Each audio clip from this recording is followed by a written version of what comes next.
Hey everyone, and welcome to another episode of A Pretty Little Podcast. I'm Allie Violet Vixen Commissaro. And I'm Jessie. Welcome back, guys, another week. So, joining us tonight, we have a powerhouse in the world of rock, emerged with a raw and unapologetic sound that echoes rebellion and passion. Black Rose Rebellion doesn't just create music, they ignite a sonic revolution that resonates with the rebellious hearts of their audience. Please welcome Black Rose Rebellion.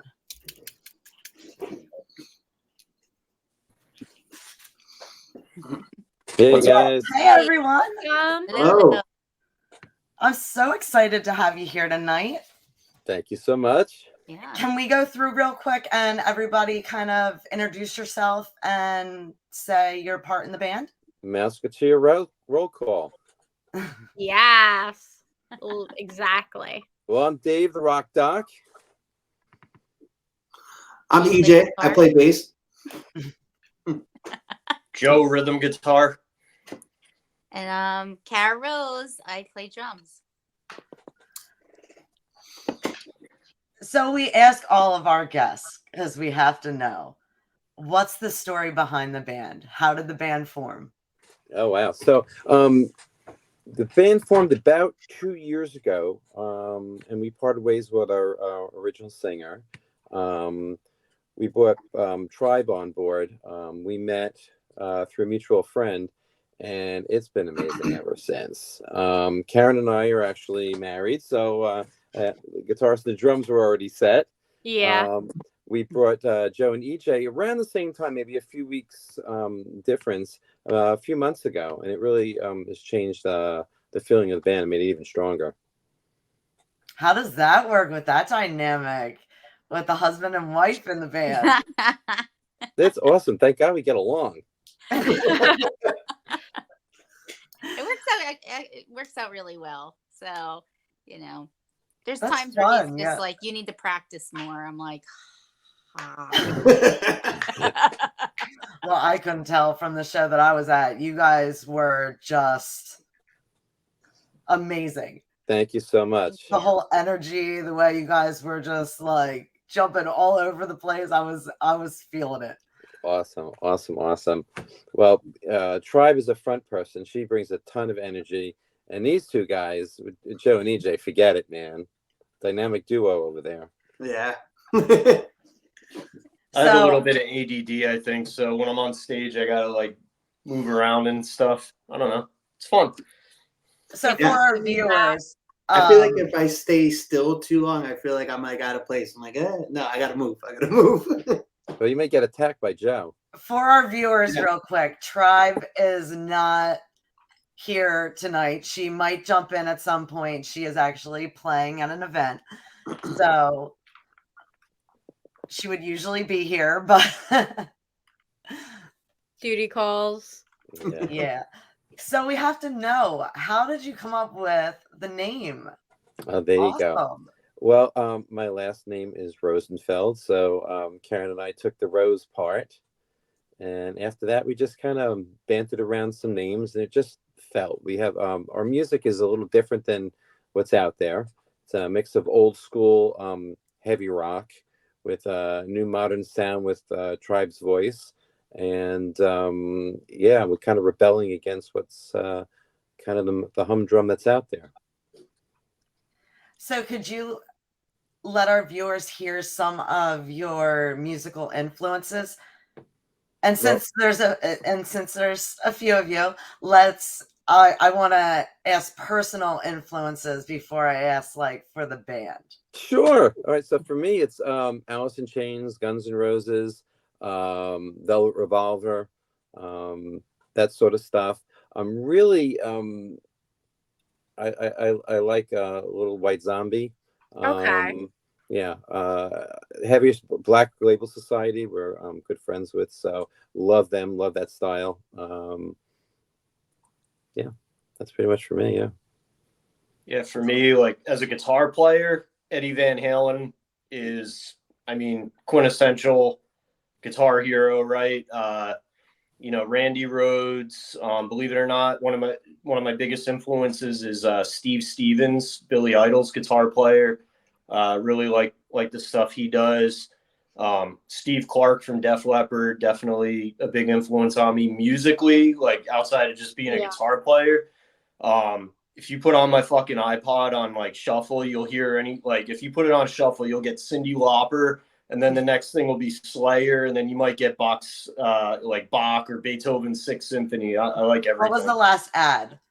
What was the last ad here? The last ad. So I've been really into I don't know if you know the genre, it's called synthwave. And there's a band called Gunship I really like, and I added their album Unicorn that just came out. Gunship? I'll definitely check that out. I love I'm all over the place. I'll like be listening to like Charlie XCX and hyperpop, and then like Dungeon Synth, and then just like the classics. So I get it. Good intro for genres every day.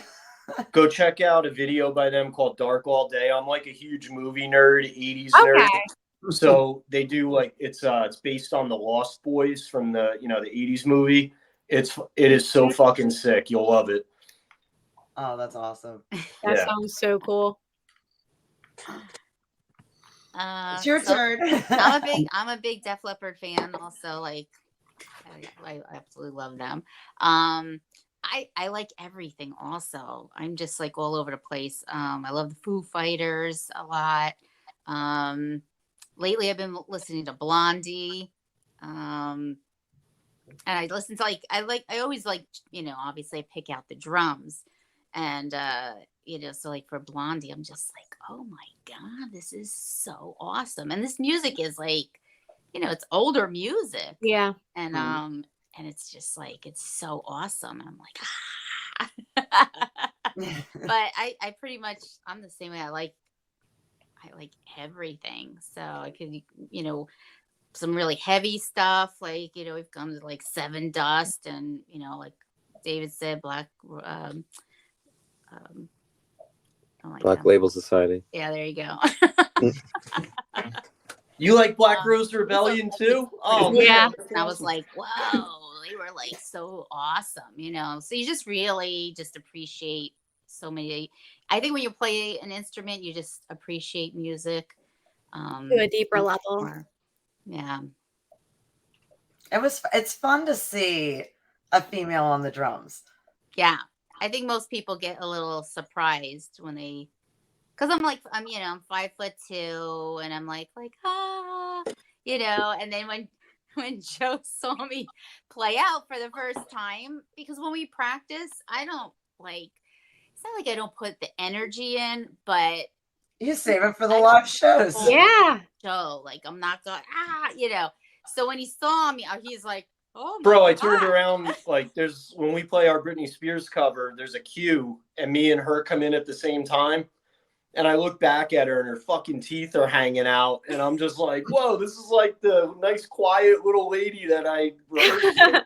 Like she was going to throw a drumstick at me. It was crazy. I have told everybody about that song and just the way that you guys did it and everything. You really have. I'm like feeling it. I'm like, oh, it's Toxic. Wait a second. No, it's Fall Out Boy. Wait a minute. Yeah, that's actually going to be on our Tribe had put on it, and you guys are so fun to watch. It's not just one person interacting with the audience. You all are interacting with the audience. It was really fun. That may have to dodge Tribe's hair. Yeah. And EJ. I'm stuck in between both of them. After a gig, I'm pulling hair out of the tuning pegs on my guitar. I shed a lot too. I think when you have the long hair, it just happens. Well, one of our first gigs, we were playing, and her hair was going all over, and it wrapped totally around my headstock in the middle of the solo. I don't know how she did it. She totally unwound herself within 30 seconds. It was amazing. We all have our superpowers. Yeah. So, EJ, did you want to share? So, I think I'm the metal kid in the whole thing. So my favorite bands are As I Lay Dying, Kill Switch Engage, All That Remains, Slipknot. So like that was like more of my realm. But then like when I was younger, I used to listen to like a lot of like 3 Days Grace, Breaking Benjamin, Flyleaf. And then like so those are like the bands that like I was really into. The one that like I think that like I guess stands out the most for me is As I Lay Dying. Like they're like my favorite metal band of all time. So yeah. Nice. You guys really have all the elements coming into the band. Yeah. So since you were talking about Tribe and her hair, can you give us any other highlights from a live show that were either unexpected or just memorable? Yeah, we were playing Atlantis on one of the, I think it was one of the bamboozle break things or whatever. But yeah, my strap broke loose in the middle of the show. So the guitar went one way, I went with it, didn't miss a note, sat down, and Bree came over and put the strap back on, get everything. We didn't, and then she ran to the mic, didn't miss a beat. Did you guys get all that on film? Yes, we actually put it on one of the reels. So I feel like that's a TikTok in the making. Like, yeah. Does anybody else have any standout moments from when you guys were playing? I just like I think that like every time that like we like I've only played like 3 shows with them, so like but I think like every single show like there's always like a moment where like I'll look at like everybody and like we'll just smile, and it's just like almost like you're almost at like peace with everybody. Yeah. So like I think that like at every show, I think I have one of those moments with like everybody, and then I have to avoid Joe from being behind me at every show. So The Missile Man. yeah. Yeah, I mean, coming in, like EJ said, man, you know, I was never really in any kind of bands before this. Like, I'd play like stuff at work with friends, and you know, I've been trying to put my own project together for years, and I just couldn't find the right people to do it. So like, I never really played on big stages like the Landis, and our first show was out in Philly, and there was a ton of people there, and I was like nervous as shit. And then I look across the stage and everybody's smiling, and it just felt so comfortable when it was natural. So it was awesome. So I think that's a standout, like EJ was saying. How did it go from being a solo artist to working with people? Was that for? Was that Yeah. I wouldn't even call myself a solo artist. I basically just lock myself in my room and practice and write songs. So you know, it was really natural working with Black Rose Rebellion because everybody's easygoing. It was really cool because everybody has a day job. You know, it's not like one of these things. A lot of musicians that I met are, you know, either retired or younger, and this is what they want to do with their lives. It's hard for me because I got a career, I got a family, I got a wife and kids.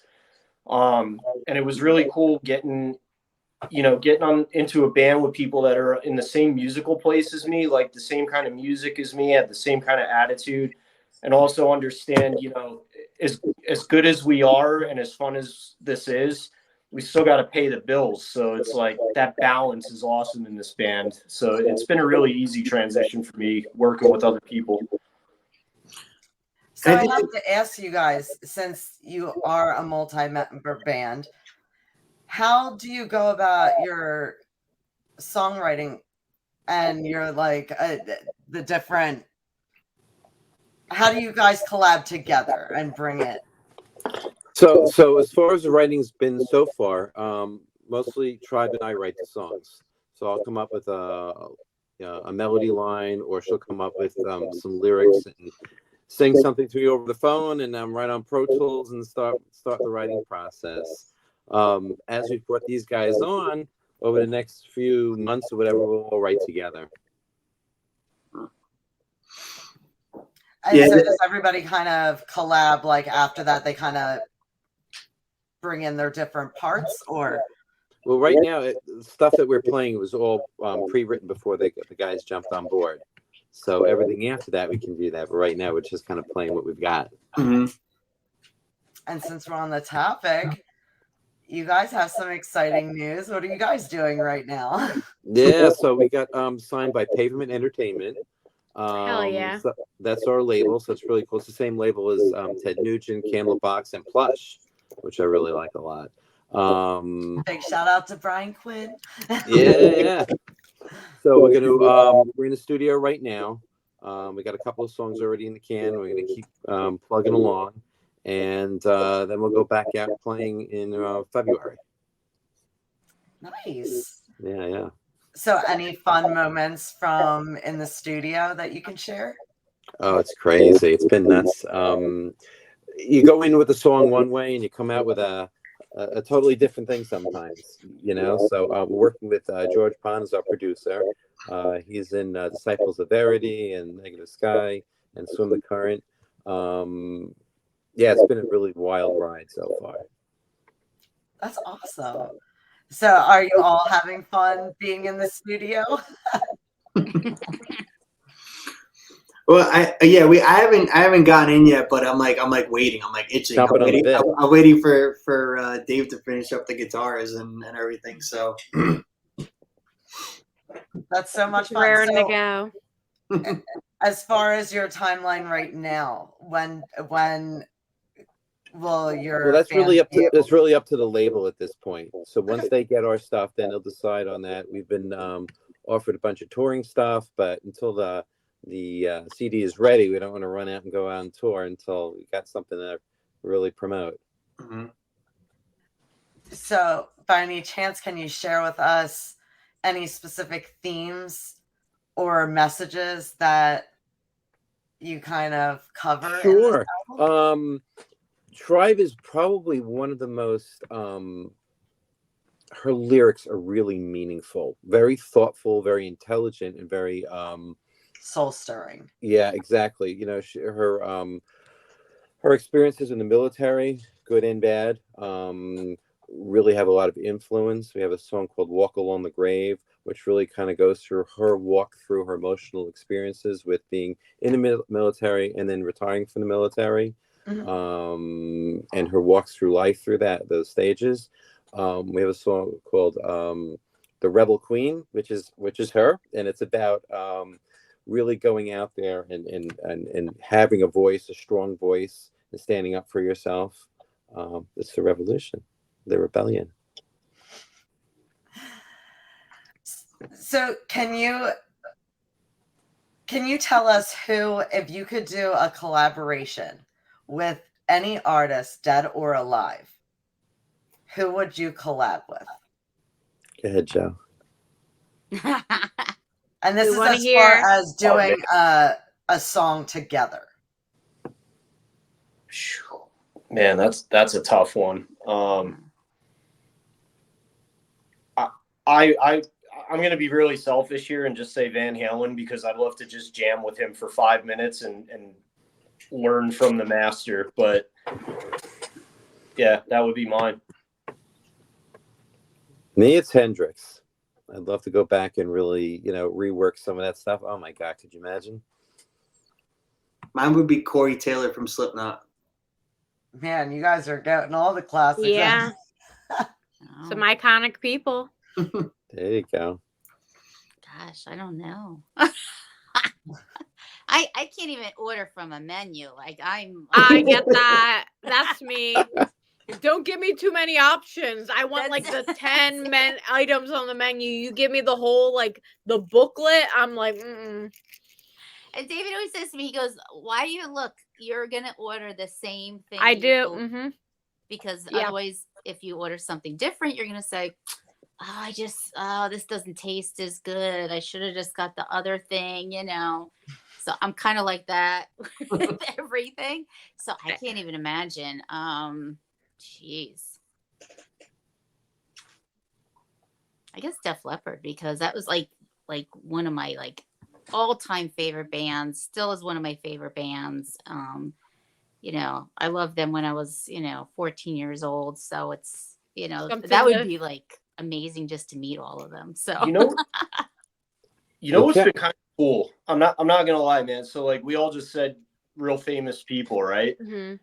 But one of the coolest things for me about joining the band, Black Rose Rebellion, is like kind of, I've always gone to music shows and, been a music fan, but I've always kind of been stuck in my, Van Halen, Def Leppard, classic rock kind of thing.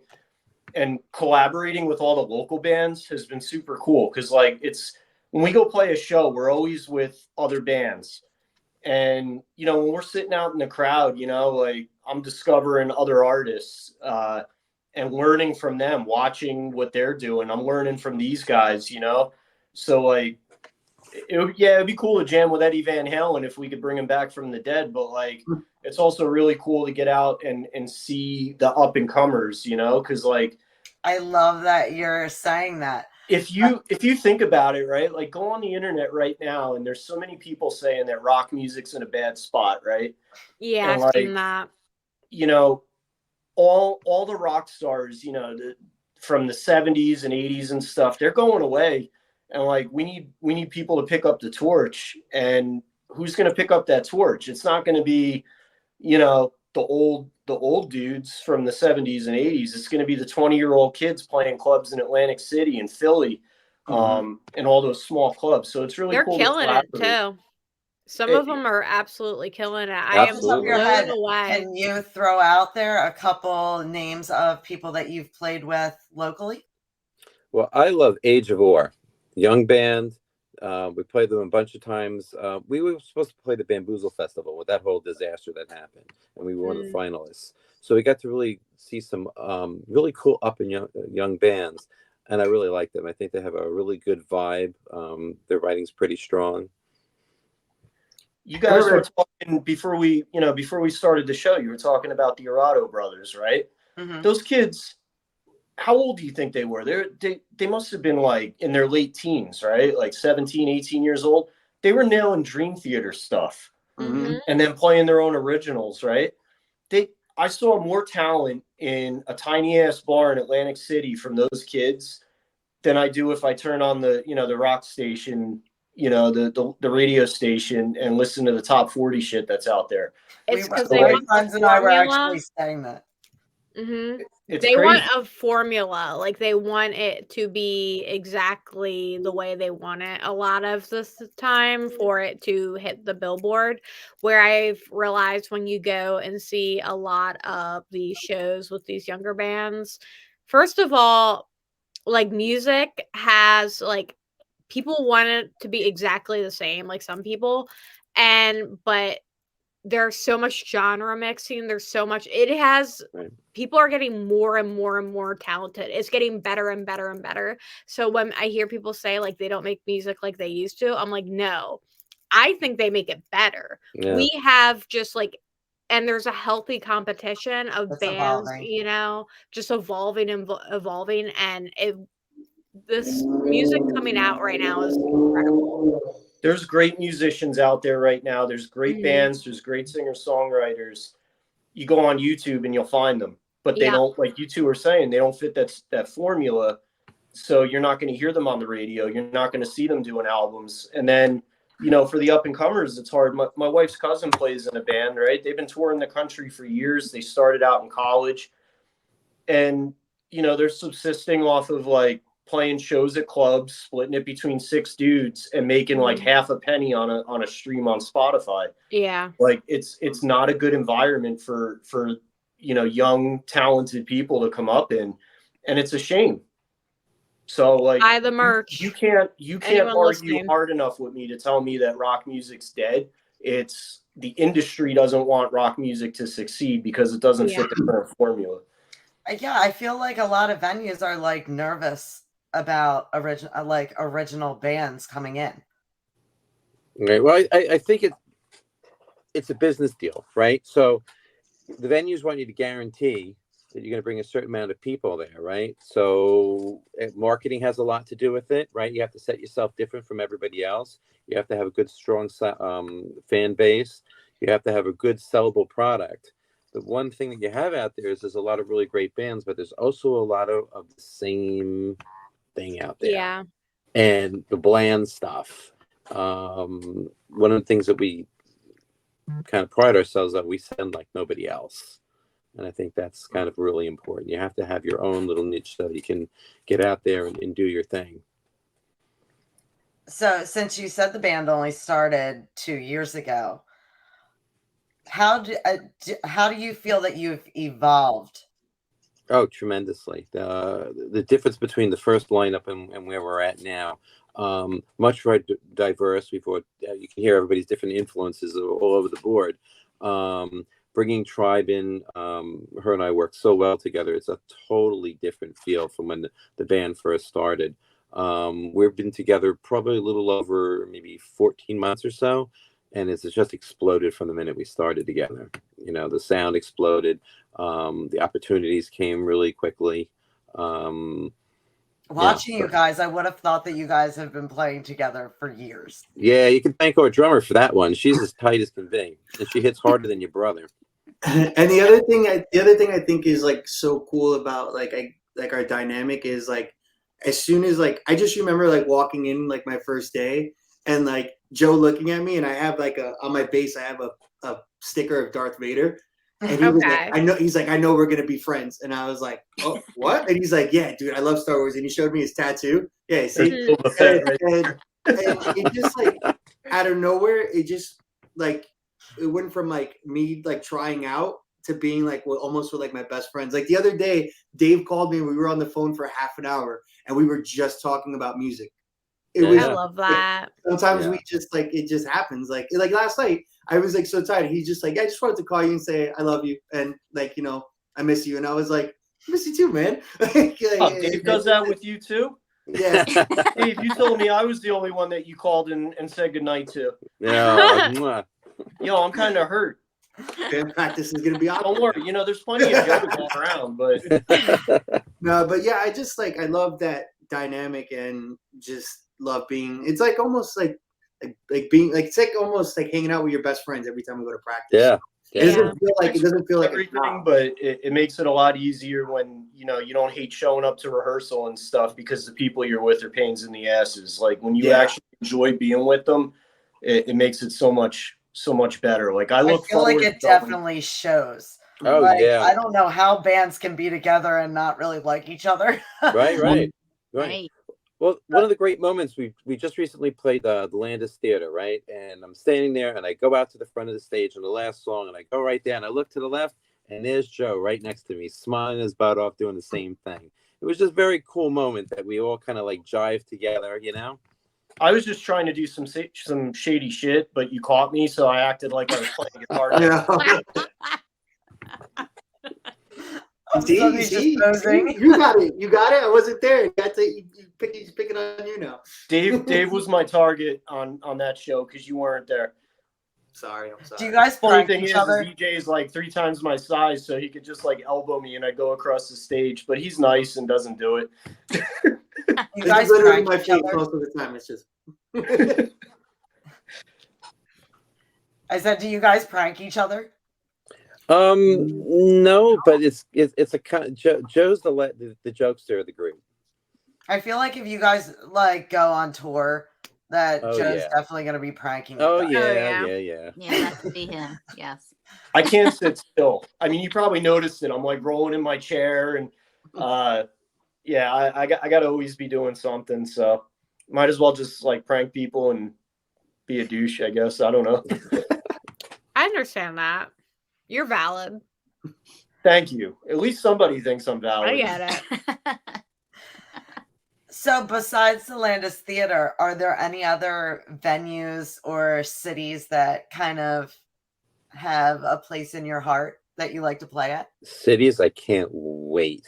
It's gonna be we're gonna take a place by storm. But for me, Asbury Lanes was great. I really like the sound, the vibe. They redid that place. It is absolutely awesome. I heard they did, and I heard it's like nice now. I remember going there, you could see the water line from like the hurricanes. Yeah, no, it is. Ago. They put so much money. It's like, if you've ever been to Starland, it's another one of my favorites. Wow. It's like a small Starland, but way better sound. Stage is unreal. Stone Pony's always fantastic. We had a great gig, a great show there. I love the Landis Theater. We mentioned that. That place is, the production there is just phenomenal. So how do you guys go about engaging with the audience? Because I mean, you had everybody out of their seats and just kind of chanting along with you.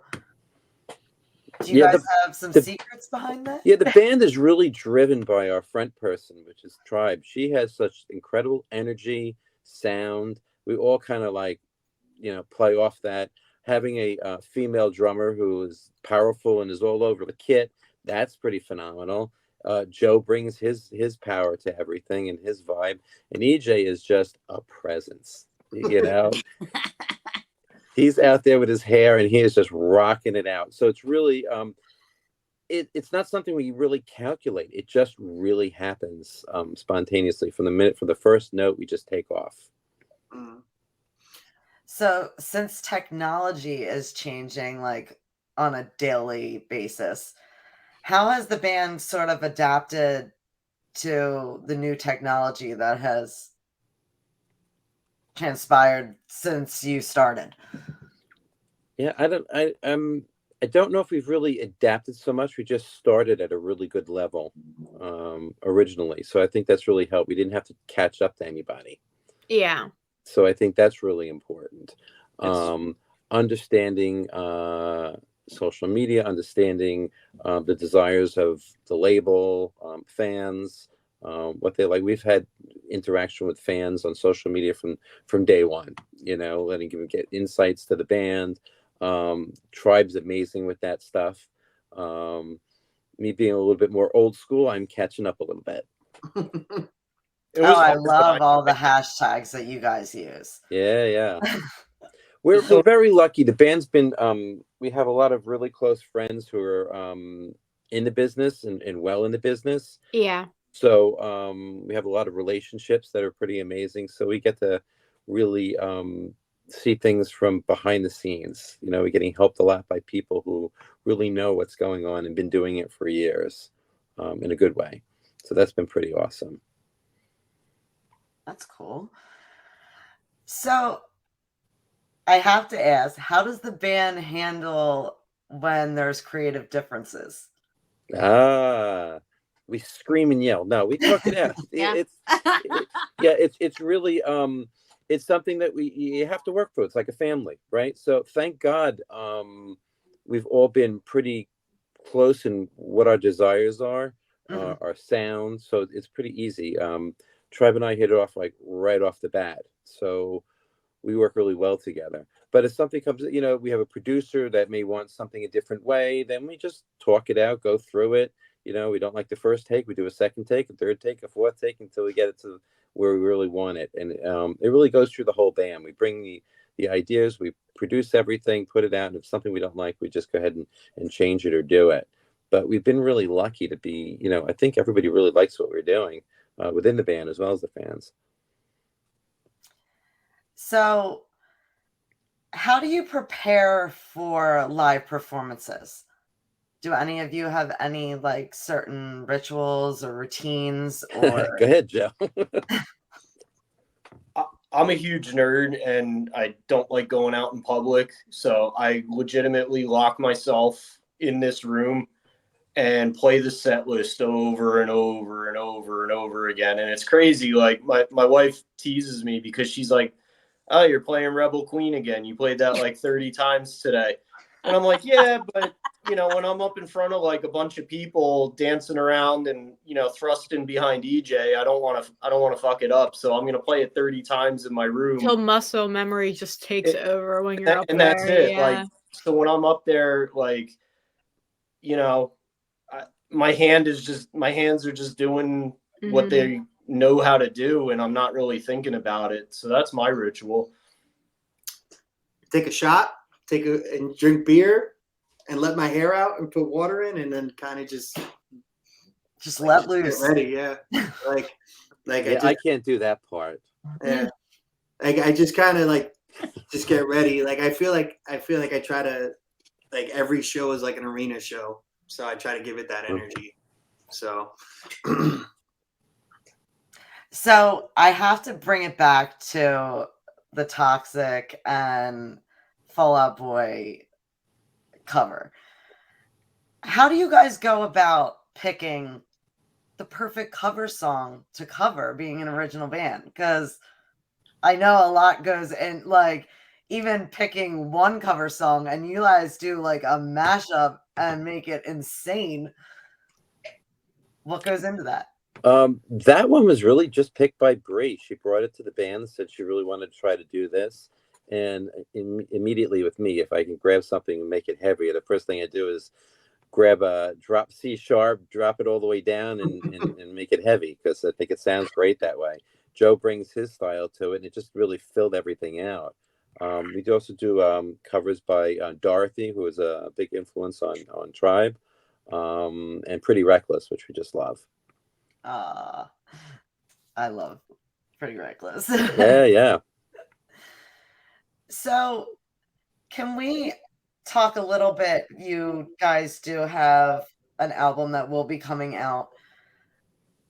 Any ideas about album art or the presentation of it? Yeah, we're working on that right now. Tribe and I are going through the different possibilities. There's so much thought that goes into that, including it's a significant part of absolutely.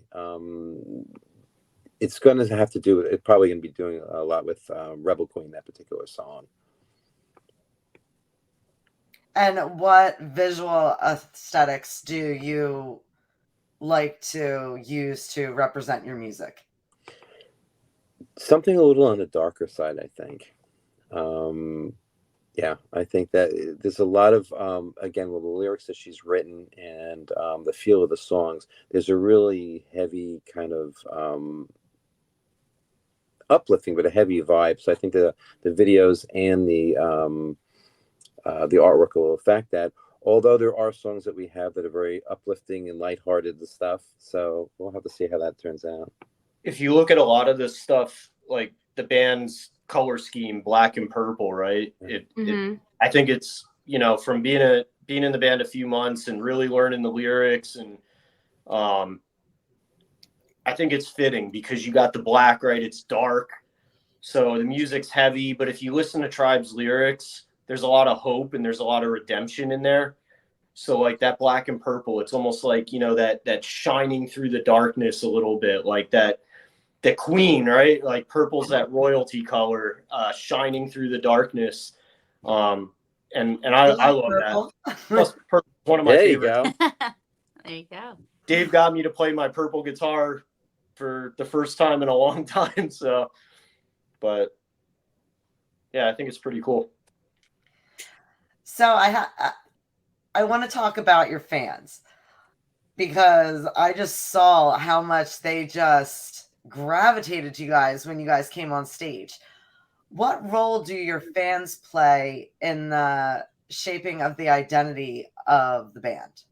We slipped them an envelope before the show, so they cheer. No, I'm just kidding. Well, it's a big connection. It was early on. As soon as Tribe and I kind of redid a lot of the music and stuff, we found that fans are really connecting with the lyrics, really connecting with the sound, and it just kept growing. So, it's an amazing thing to see people singing the lyrics back at you or bouncing. That's a really key fan. So we feed off our audience a lot. How do you guys stay creatively charged? Like when you're not... Even when you're not doing music, like where's your happy place? Not wanting to suck. and I think that like that just, even if you practice for 20 minutes a day or, and I think that all of us do that in everything that we do, like even outside of music. So it's like wanting to always be like, look at yourself and be like, all right, I'm happy with where I'm at, instead of like being like, oh, I could have done better. You never want to sit there and think that. So I think that's what at least drives me. So. And I want to talk about upcoming, because you're done for the year as far as performing. Where is the band headed for 2024? Yeah, so we're going to have a lot of shows in a lot of different areas. But again, some of that has to do with the label, and we want to wait before we start booking a lot of shows. We've been offered a significant amount of tours, but we want to wait until he has the album done, get everything ready, and then we can pick and choose where we want to go. We'll definitely be doing some local shows. We have something scheduled that hasn't been announced yet for February, and that'll be pretty exciting. We've played with this other band before who's a national act, and there was just an amazing gig, so that'll be a lot of fun. But we can't announce anything yet, and we can't announce what we're doing until the label we meet with the label once the album is done to figure out what's next step. So talking about touring and all that, are there any places that are on your kind of bucket list that you would like to play at? EJ, Joe? There's this bar that I like. That's funny because like the members of As I Lay Dying own it, and it's in San Diego, and it's called Brick by Brick. And I've heard of that. I've always like, since it like opened, I've always like, I was like, that's the goal. I was like, once I play there, I'm good. I can retire. So, but I think that it's in San Diego. So it's in San Diego. That would be the one place where I'm like, all right, this is gonna be fucking awesome. Nice. Hart, what do you think? I don't know. I mean, I was like thrilled to play the Stone Pony. Like, to me, that was like, I actually get to do this, you know. So that was a really amazing time. I never really thought about like, you know, throughout the U.S., like where would I want to like really play at? I don't know. I love festival shows. Really good sound, right? Yeah. I just want to play the pony because like I grew up at the Jersey Shore. Yeah. You know, it's an iconic thing, and just to stand on that stage, knowing like who's played there and how historic it is. And I'm hoping that some of the, you know, a lot of the venues are closing down. I hope like, you know, Asbury, I know, is trying to bring a bunch back, and it would definitely be cool to get back to that heyday. A lot of my family members that grew up in the mid 80s and stuff told me stories about just like going to different clubs and seeing different bands and stuff every weekend. And we don't really have that anymore. It'd be cool to get back to that, but definitely the Pony is my bucket list place. Dave? Yeah, I got lucky enough. I played both rock carnivals, so with another band, and it's so amazing when you see all these iconic people playing on iconic stages, and you step out on that big audience. It's incredible. So I'm addicted to doing like a festival event out west somewhere. I think that'd be kind of really cool. I would love to get to the Garden if that ever happened. You know. I've been lucky enough to stand on the side of the stage for a significant concert there, and it's incredible. You look out and it's like, yeah, one day I want to be here. So that would be my bucket list. I could that Garden.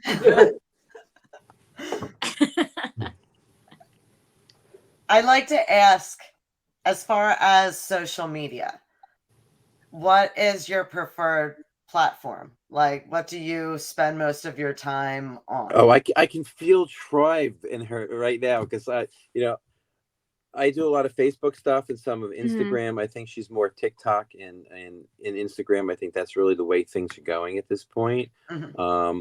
I think YouTube's important. You know, unfortunately, with like Spotify and things like that, downloads, there's really no payback for artists. I think for 1,000 streams on Spotify, you get $437. That's kind of nuts.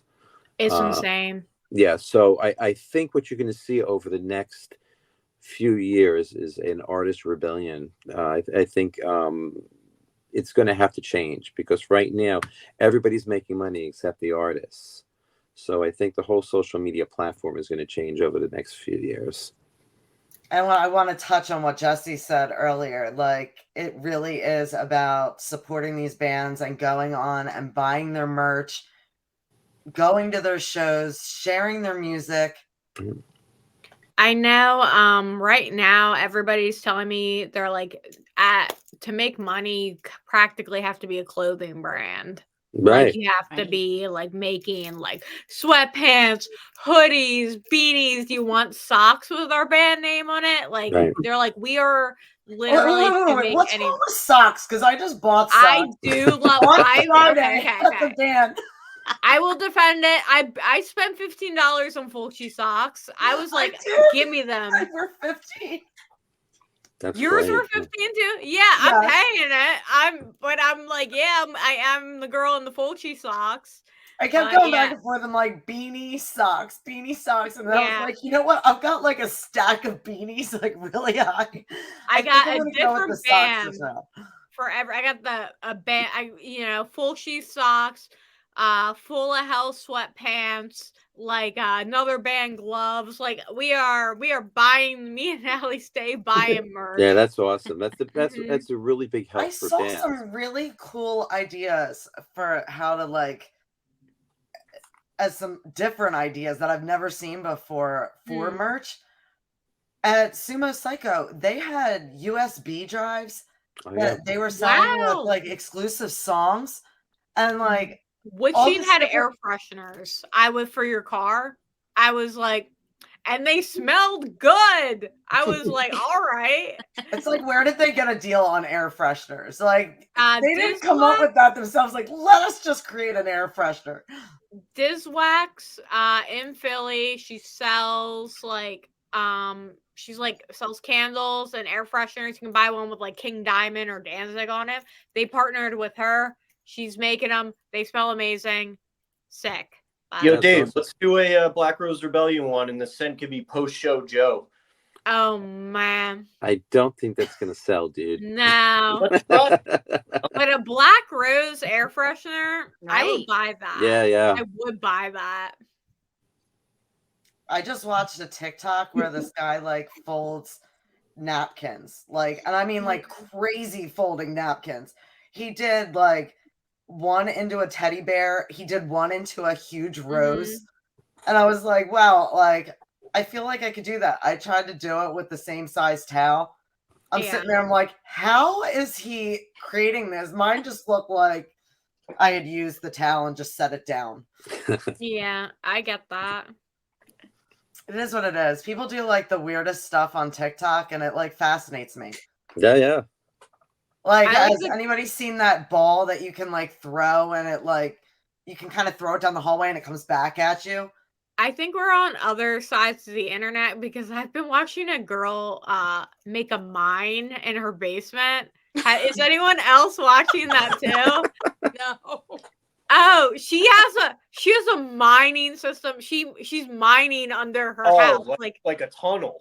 Yeah, it's a mine. Okay. She built it was a tunnel, and then she built a mine cart. Okay, I thought she was building explosives. I was like, you should probably call the fucking FBI on this lady. Are you thinking like Minecraft? The Minecraft mines? It is a 25-foot mine under her house with a working mine cart. That's and crazy. she's also trying to do this shit. Yeah, really. She does it after her day job, and she does What's her day job? Just curious. I don't know. She doesn't disclose, but she has to be an engineer of some sort. I am obsessed with this woman. She mines in a dress and pearls. And what is she mining for? Down there with a jackhammer, and then like filling up her little mine cart with rocks, and like I'm just picturing Fraggles. Like, I'm picturing Fraggle Rock, like, in her house. It is Fraggle Rock, but she is a little Miss Frizzle because she is, like, educating me on mine safety as I'm watching her mine under her house. You know what's crazy, though? This lady probably makes more money than the local bands we're talking about. Under her house. Off of the videos of me consuming, I'm sending them to everyone. Everybody's waking up to these. My son's on YouTube watching videos of like dudes open up action figures, and these guys are like 50 years old and they're probably millionaires. I'm like, bro, I got like 35 action figures hanging in my office here. If I could go on YouTube and open them and say, oh, this smells like plastic. It's really the blind cool. bags. Yeah, I know. All the kids. But dude, they're not even kids. They're like they're guys like my age and older. It's like I know the men watching And they those talk in videos. very weird voices. Like I'm constantly saying to my son, I'm like, can you please turn it down? Like they have this like weird, obnoxious like voice. All the blind bag revealers that are like in that older age, like it just drives me nuts. Mm-hmm. I can't do the social media thing was hard. Like when I had an Instagram before I joined the band, and it was like just to keep in touch with some bros from work, you know, and like some family members, my cousins are all over the place. And then when I joined, it was like, yeah, and like I had to do Facebook and stuff, and you know, it's like, hey, you know, I'm changing my guitar strings, and like, yeah, I'm not used to doing that because I don't do it, but like that's the way to get yourself out there these days. And you know, I'm not going to go dig a mine in a pearl necklace. I mean, if you want to give me $1 million, I'll do it. Listen, she's doing it for funsies, so I give it to. I'm happy she's documenting it. I'm a consumer of the mine. I go down a rabbit hole. I'm spoon feeding that content to everybody in my vicinity. I started out watching guitar lessons the other night, and somehow I ended up into fistfights in McDonald's. I love a good Waffle House fight. Yeah. Why does that not surprise me with you? Like, it's like 11:30 at night. I'm watching like how to. I'm learning a Van Halen song now, and I'm like, all of a sudden, it's like vicious attack on a McDonald's employee, and then I got into this like rabbit hole watching it, and I'm like, they always waste food, and I'm always like hungry after watching like a weird video late at night. Like I'm sitting there, I'm like, oh man, I really want McDonald's. I'd be the guy in the background catching French fries, eating it while I have to show you. That's great. Well, that's one of the band's secret things. After practice, we all head to McDonald's. I love that. Yeah. Oh, that's such a fun thing to do as a band. I love just going to McDonald's like this. Like I'm like, that is the best reward. Oh, they shut the lights out on us. We're there for hours. Yeah. I feel like most of my friends are like, oh, you eat McDonald's? Like, not me. Sometimes I need McDonald's. Sometimes I'm just like craving that greasy. Now I want McDonald's. Oh my God. I got home from Las Vegas. And I was home for like maybe, I don't know, like an hour. I had taken a shower. I had gotten off the plane. I was home. And my fiance literally goes, would it be bad if I ordered McDonald's? And I was like, yes, let's go to bed. We're not doing this. And she was like, I'm going to do it. What do you want? And I was like, I don't want anything. I'm going to be good about this. And then when she ordered it, she ordered my order and I ate it. And she was like, I fucking told you. And I was like, do you know you too well? No. I am a 10 years. That's a good woman. She knows how to satisfy you. She's making sure that you're covered. Like, she was like, she's like eating it, and I was like getting ready to throw out the bag, and she goes, "Yeah, there's a 20-piece in there," and I was like, "Oh fuck, all right, I guess." I am a 20-piece nugget girl with a sweet tea. That's what I get, and barbecue sauce. Yes, their barbecue sauce with their chicken. Their barbecue sauce, so good. Rips. It's so good. I go after the honey mustard. I always get honey mustard and eat it with my fries. Like, definitely. And whenever I get it, my son's like, I didn't order this. I'm like, yeah, mommy did. He's like, you don't even have chicken nuggets. I'm like, it's fine. I'll eat it with my fries. I'm good. I save McDonald's that's like my special Black Rose Rebellion thing. Like I only do it with them. My wife and I, we do Taco Bell like late night. Okay, you know, yeah. a couple. But then you feel like such an animal the next day. You wake up and on your pillow there's like a burrito wrapper, and you're like, it's like looking across. What did I do? But you know what? You always sleep better after Taco Bell. Like it's. I do. My wife doesn't because I'm giving her the Dutch oven the whole night. Yeah. I sleep well after Taco Bell because I know that I'm out ridiculously late and I am left with no options except the Taco Bell. There you go. There's nothing open anymore that late. Like Wendy's. I went to a show at the Landis with my buddy back in last February, and we're like scouring for a place to eat. Nothing's open. We ended up like drunk eating cheeseburgers in the parking lot after walking there. It was crazy. It's really Wawa's bad. the only thing. Everything in Bucks County literally closes at like 8 o'clock. Oh, like I was amazed. We went to the movies the other night and I'm like, how is Walmart closed at 8 o'clock? That's so wild. It's like around like, that was the week of Black Friday. Why are you closed at 8 o'clock? Like, that's insane. Not even that long ago, man. Like, we used to, my wife and I, when we were dating, we take the train up to the city, get back, 2 a.m, and then hit one of the diners. The diners aren't even open anymore. No, in Philly, all the diners are they're not 24 hours anymore, and that blows my mind. Because growing up, all the diners were 24 hours. I just like couldn't fathom like them not being open, and now they close. I'm like, I thought that was the thing. Go to a show, hit a diner. Diner they're closing before midnight. Like, yeah, they are. I didn't see if they were open till 1. Like, I say to my friends all the time, whenever we go down into Philly, I'm like, somebody needs to open a spot that's like open later on the route. Like, can I tell you where to go in Philly if you're really like up really late? There is the South Philly Wawa, and then there is there's a Mexican place like in that, like it's like the Little Sicily too. And then there's this Mexican place. They're open super late. And I have gone to show. There's also on weekends, there's a man in like a mariachi outfit, and he sings in there. It will be 2:30 in the morning, and this man will be strumming the guitar in the outfit, and it is like entering another portal because I have been made me really want to go there. It is the food bangs. Fun. The food bangs. It is very disorienting at 2 a.m. It is incredibly disorienting. The food is good. It's good. So it's hungry.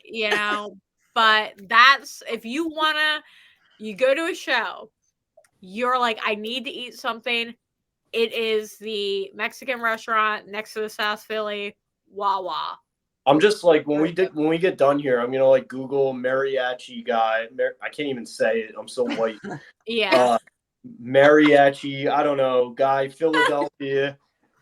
And he's in there. He stay in there. And sometimes there'll be like drunk women dancing. And I'm like, I'm just trying to get my burrito and then eat it and then go to sleep with my makeup on. What comforts me though is I know if I look it up, I'm always gonna get circled back to McDonald's fistfights. Yeah. Yeah. Oh, it's the endless circle. So we're getting close on the time. So as far as things coming up, you have something in February that you will be announcing soon? Yeah, probably next couple of weeks. Okay, so we will make sure that everybody goes over to Black Rose Rebellion. Absolutely. Make sure that you're following them so you can get all the updates. And it's been so fun talking to you guys. Seriously. I love it. Thank you so much for having us. Thank you. Yeah, we'll have to have you on at a later point so that we can get Tribe on here too. Oh yeah, absolutely. I know everybody would love to meet her also, but you guys were fantastic. And seriously, let me know about upcoming shows because I would love to come out and support you guys. Oh, we'd love to have you guys. Yeah, you guys put on such a great live performance. It's unbelievable. I can't even wait to hear what you come up with in the studio and just everything. And awesome. We wish you all the luck in the world. Thank you so much. Thank you for having us. Thank you. Thank you. Bye. Bye. Bye-bye.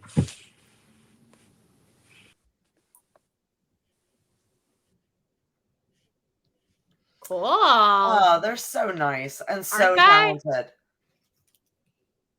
It's really cool to hear like all of the different influences and just all the fun stuff that they're doing. Like there's a band that they're doing what they love. They're getting in the studio. They're doing their thing, and it's fun to see. I can't even wait to see what they come up with.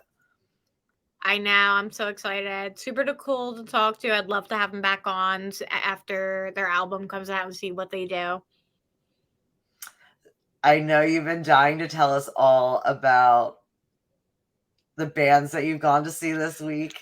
I will tell you all about the bands I saw this week. So I started Tuesday. First of all, we are in that time of year where it is band after band after band playing.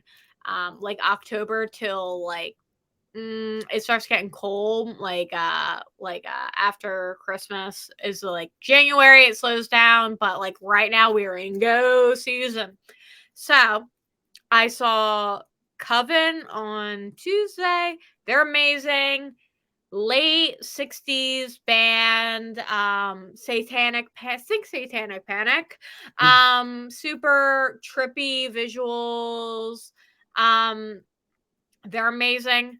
If you have the chance to see Coven, go see them. They're an iconic band. Love them. Tuesday, I think it was, Wednesday, I went and saw Deaf Heaven. It was a throwback tour. It was Touche Amore. And they played a bunch of older stuff. I wish I got to appreciate their older music because people were losing their minds. Unfortunately, I don't really listen to them, but I still appreciated all that these guys just losing their absolute mind. And I was like, they were singing all the songs. They were living for it. It made me really happy to see because I love throwback tours. And then, ooh, incredible. Deaf Heaven. So it was their 10-year of Sunbather tour. I'm ready. I've cried to this thing a million times. I am ready. Say what you want about Deaf Heaven. I will defend it with my life. Sunbather's an iconic album, and you can't tell me otherwise. Who cares if they're real black metal? I don't care if they're true cult. Anybody listening? But they come on. We got our boy. Our boy's wearing the gloves. He's wearing latex gloves. I'm already whatever. They come out. They start playing Dream House. I'm about to start crying. I'm like losing. The guy next to me is losing it. My friend's just like sitting there in his like concert pose, like arms crossed. This is what I do. It was amazing. Deaf Heaven played. We all have that friend that does that. That's me sometimes. Sometimes I'm that friend. This time I was like, I was like that. I was that friend. Oh my God. Deaf Heaven is an incredible band. And they are incredibly talented. There is a reason why Sunbather is so iconic. And they played it from front, the whole thing through, no breaks, amazing. At the end, they're like, that was Sunbather. I could just see you like smiling with your fangs. Like when he was like slipping on gloves, when he was like, it was beautiful. It's a beautiful album. The vocals were incredible.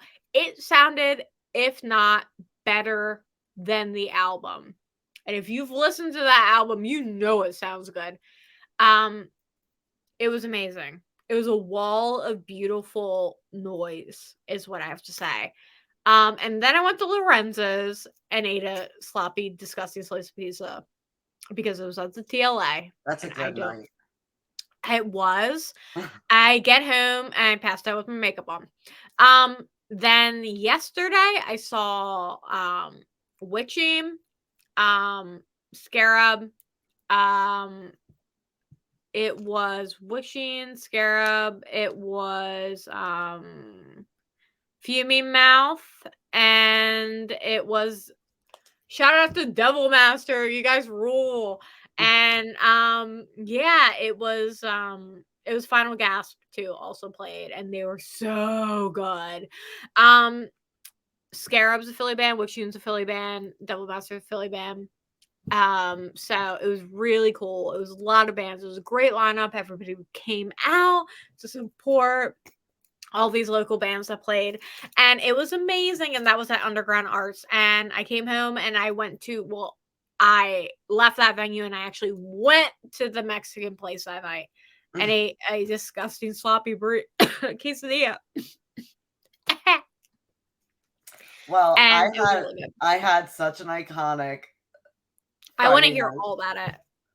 So anybody who knows me knows that I love Sky Sweetnam. I have Literally followed her since she was individual artist for pop music, and just she does no wrong.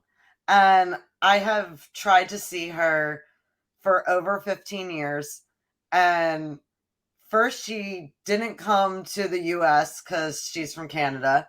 Mm-hmm. And then the one time that she did come, my dad had just had a stroke previous to her being there, and I couldn't make it. So yes, I was living my best life, Jesse. Like, let me just tell you. You were like, this is my moment. Yeah, like, oh, I mean, man. When she got, like, first of all, I was, like, standing there when she, like, walked in. And my friend that I went with, he's just like, did you see Sky? Did you see Sky? And I'm like, how could I not notice her? Like, she's got bright colored hair. Like, of course I noticed that she's right next to me. Like, I got it. So she performed, and it was just magical. I mean, that's so cool. She actually came down. There were kids there, everything. She actually came down into the audience and for her song Mountains, and had everybody get low and just build themselves up. Like, it was a whole, like, production. And the fact that she had a sold out room all getting down, and it was just awesome. And I got that all on video. I mean, she was so dynamic. She was literally all over the venue. Like, I mean, I was trying to tape her, and, like, next thing I know, she'd be walking past me, and I'm like, oh my God. Oh my God. Yeah, I was fangirling hard. I love that so much for you. I had spoke to the drummer before they went in, and, like, he was super, super nice. Like, not that I expected anything other than that, but yeah. So then I got to talk to Sky, and I was like, by any chance, do you remember me? Because she had come on as a guest for a birthday episode when I was on another show. And she's like, I remember you. And, like, just such a awesome human being. Like, she just is exactly what you would think that she's like. Like, I don't know. It was just one of those moments. Like, I see a lot of bands, and I love music that much, but, like, to see her finally perform after all these years, like, it was just, I was like cheese face the entire time. I love that so much for you. Like, I literally said to my friend, I was like, I gotta stop smiling because literally my cheeks are gonna hurt tomorrow. Like, I was just, head PE was amazing, super nice. This band Varsity, they wore the varsity jackets and came out, and, like, they had put on a whole performance. They were really good. And Non-Point, of course. I didn't get to stay for Non-Point, unfortunately, because it was in Harrisburg, and I had Jackson calling, like, are you coming home? And I'm like, yeah, in like 2 hours. Yeah. But yeah, and it was raining, pouring, but it was really awesome. Like, when we pulled up, all I saw was, like, the Sumo Psycho tour bus. Yeah. Like I said, I got my socks, I got my patch. But that makes me so happy. What a fun time. I literally just wanted to buy their whole merch table. Like, it was just great. Yeah, it was just a magical night. I didn't even drink. I didn't even have one drink. You were like, I was like, I literally am so excited to just be here. Like, it was amazing. But I'm so happy you had that. I love that. That's literally the USB idea is very creative. That was really, I was like, okay, I'll buy anything with a band's name. I mean, people were literally coming out. I mean, they were basically like selling like hotcakes. And I'm like, Yeah. that is awesome. That is the coolest like idea for merch. Because people download them anyway. Like, how cool is that to have like a personalized like hard drive? I agree. Yeah, very cool. And at their merch with Sumo Psycho and Nonpoint and Head Pete, they had the big like drum covers signed. Like they had a lot of like fun personalized merch, which was fun to see. Because I've been to so many like at the bigger venues that it's just like t-shirts, sweatshirts, hats. Yeah. Like it was fun to see some like different things on the table. But yeah, I was really happy with my socks. Can't wait to take pictures in my Sumo Psycho hoodie. I can't wait to see that either. Socks.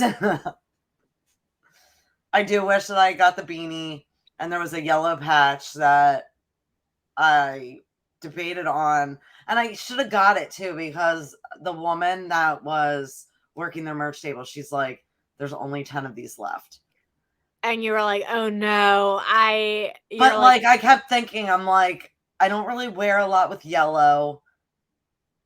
And the other one was black and white. I should have just bought both of them. I get it. I'd be wearing yellow though. I'd be wearing like yellow a lot.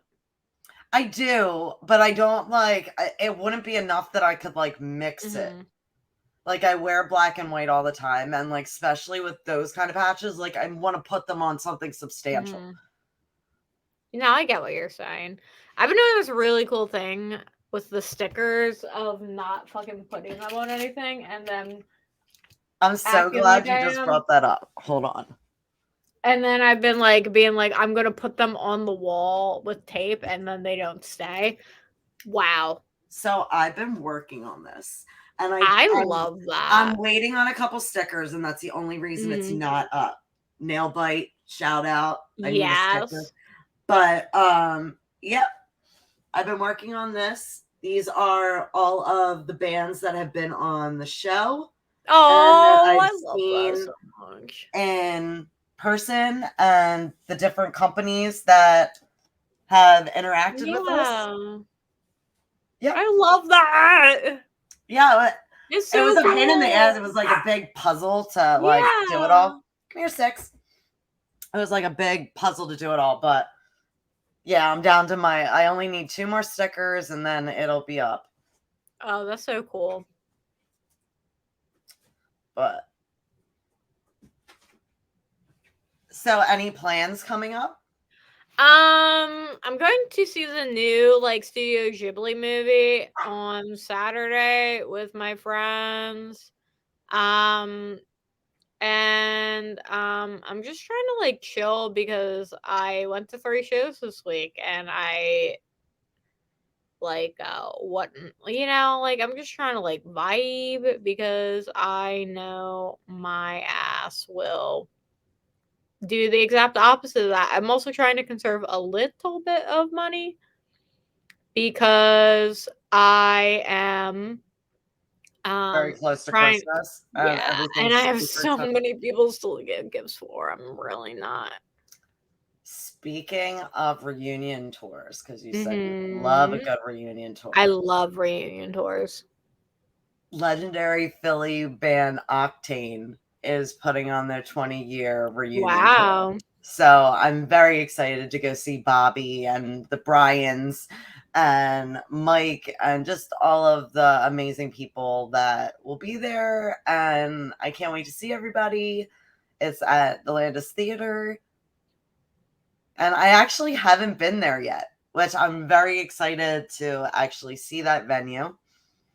And then Saturday night, no cover if you want to come out, Jesse.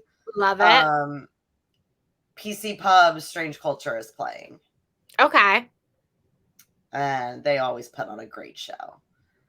Oh my God, you would love their new song. Like they have like they did some harder stuff, and they have this song called Looking Glass, and Noah does his like growling and like he's an amazing drummer. Like the last thing that you would think that would come out of him is like growls like that. And man, it's one of my favorite songs now between him and Nick. Like, it's just awesome. So I just had to put that out there. Definitely check them out. Strange Culture, Octane on Friday. Fun. I feel like there's stuff like every single night, basically, coming up. Yeah. But when it's cold, I don't know. Like, I want to do everything, but I'm like, oh man, it's cold. And like, I don't really feel like going out in the cold. So it's like a constant debate. Because I am part homebody. Like, I know everybody sees me out all the time. Like, I do like a good night I feel that. I go out too much for somebody who doesn't like want to most of the time. I want to sit at home, listen to my music, watch anime. That's what I actually want to do 90% of the time. And then I'm like,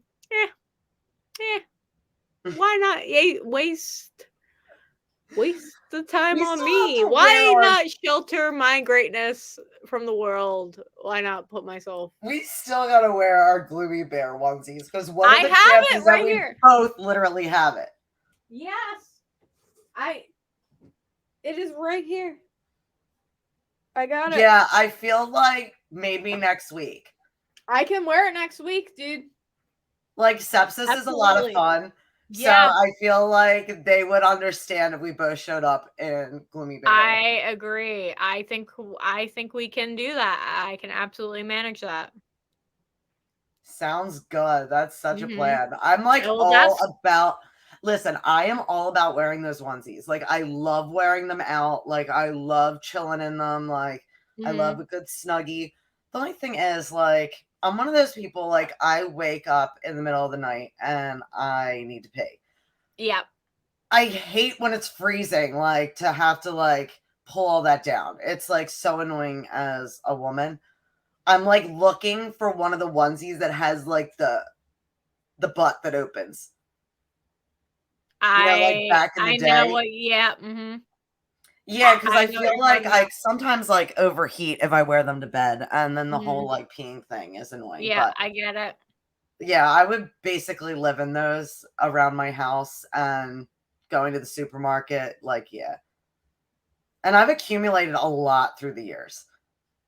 Like, I was just going through like that closet, pulling out all of like the winter, like the heavy winter stuff. And man, I have like literally like 30 onesies.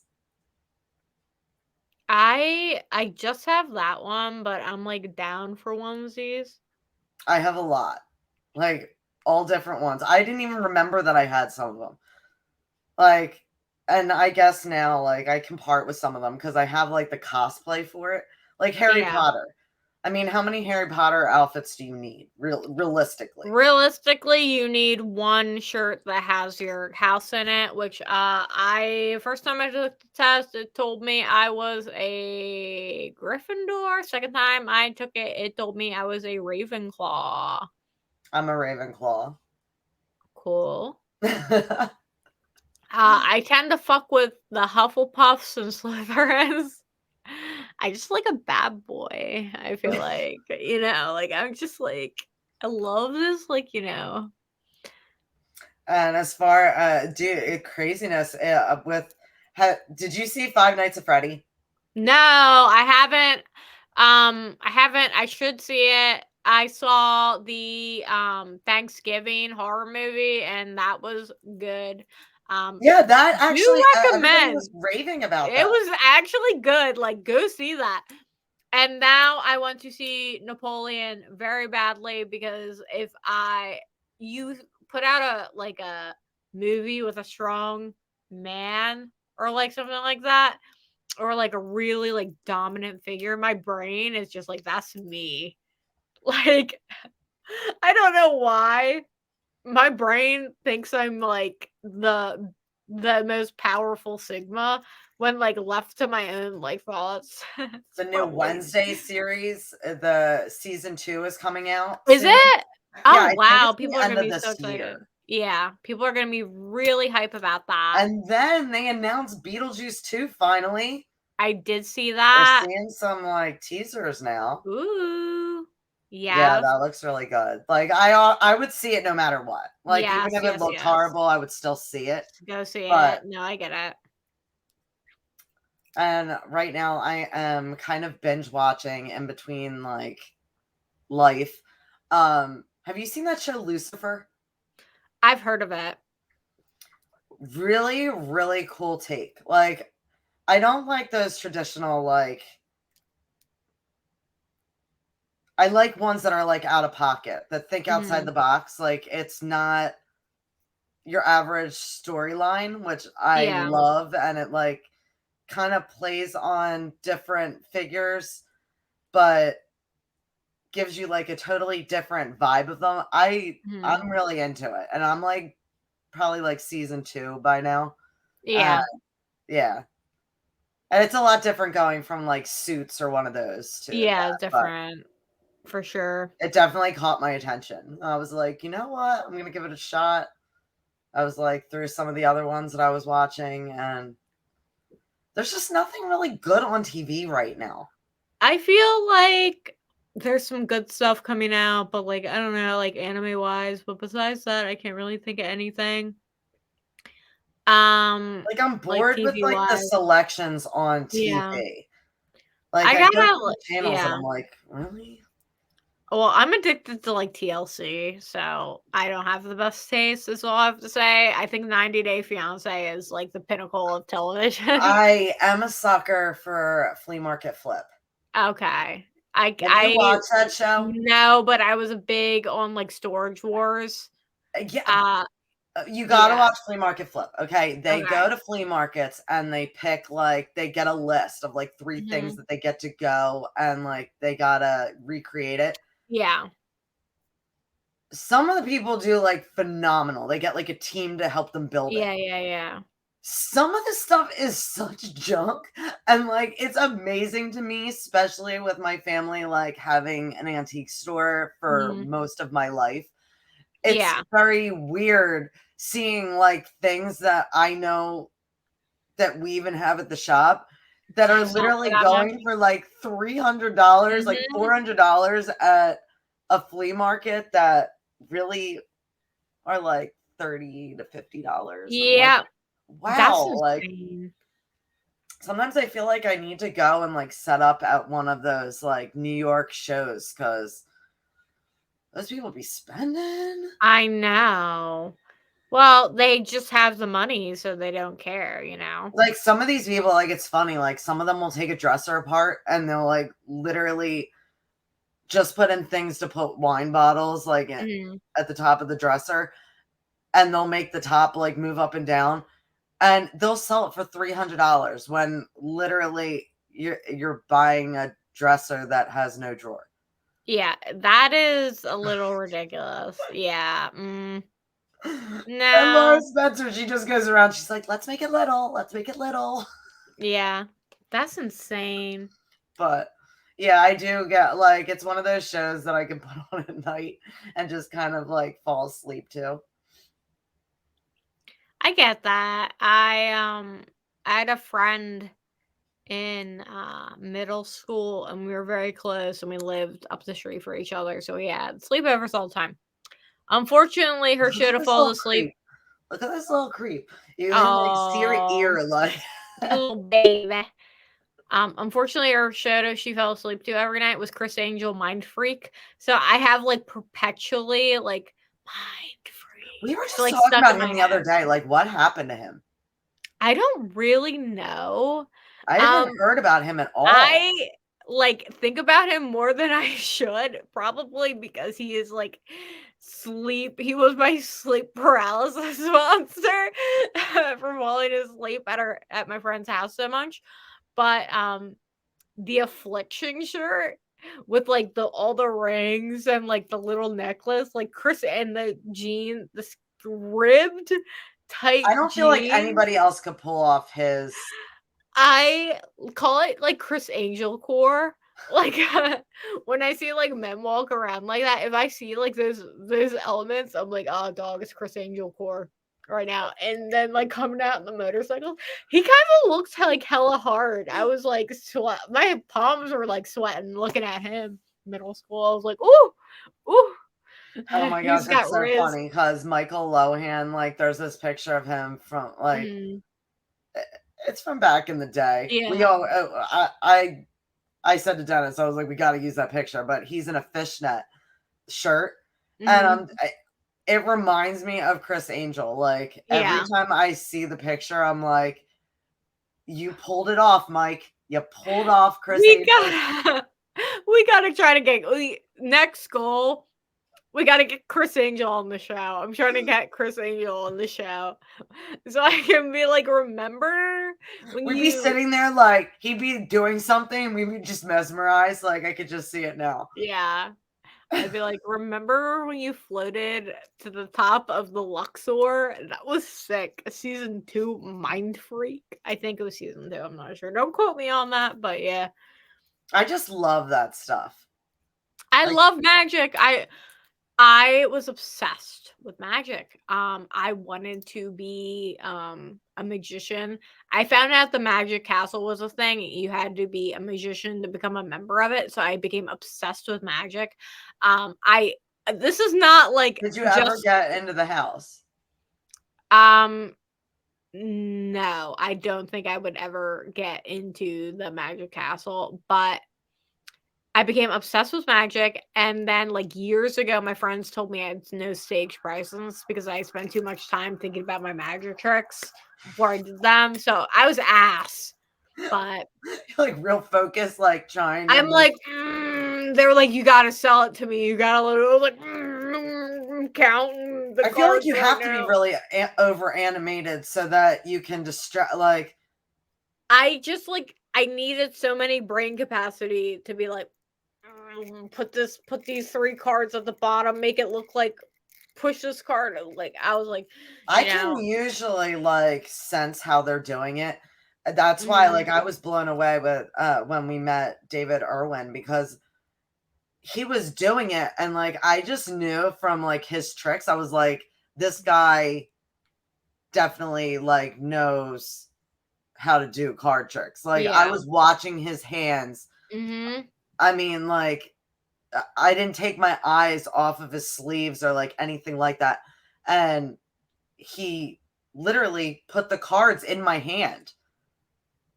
That's wild. And I'm just like, wow. Like, yeah, I mean, you can see my reaction. It's on one of the stories on my Instagram, but I was just like blown away. I was like, yeah, not just anybody can do that. Like, yeah, there is some. That's amazing. That's so cool.